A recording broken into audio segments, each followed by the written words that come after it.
માતાજી। આજે જે પાનેલાવ ખાતે જે 5મો સમૂહ લગ્નનું આયોજન છે, જેમાં 15 જેટલા જોડાઓ ભાગ લેવાના છે। આપણા મહેમાનો બી થોડા સમયમાં આવવાના છે। આ 5મો સમૂહ લગ્ન છે।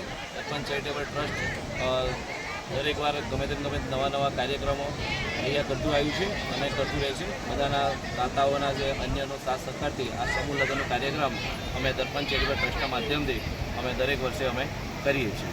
આભાર। તમે જે કાર્યક્રમ કરો છો લગ્ન સમૂહ, આના સિવાય અગાઉના દિવસોમાં કે અગાઉના વર્ષોમાં તમારી કોઈ નવી એ પ્લાનિંગ કરો કે નવું કોઈ તો આપણે નવું કંઈક ઊભું કરવાનું? અત્યારે હાલ અમે સમૂહ લગ્ન કરીએ છીએ, પછીનો અમારે જે રીતના યથાશક્તિ હશે એ રીતના કરશું। આ કેટલામું સમૂહ લગ્ન? આ 5મું સમૂહ લગ્ન અને કેટલા વર્ષથી છે? 5મું વર્ષ છે। આ વખત 15 દીકરીઓ લગ્ન લેવાના છે।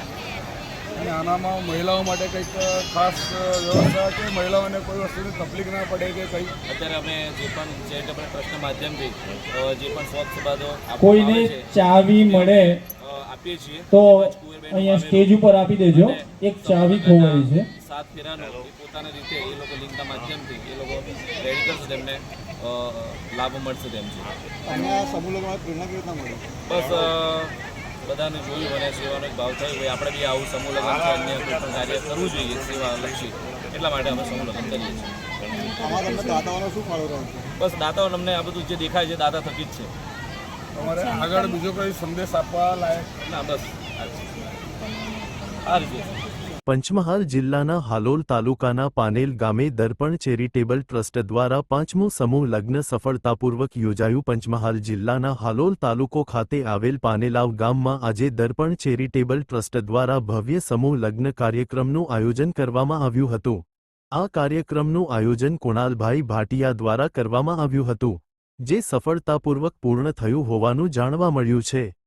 આ વર્ષે સમૂહ લગ્ન કાર્યક્રમનું 5મું વર્ષ હતું, જેમાં અનેક નવદંપતીઓએ એકસાથે લગ્નજીવનની નવી શરૂઆત કરી હતી।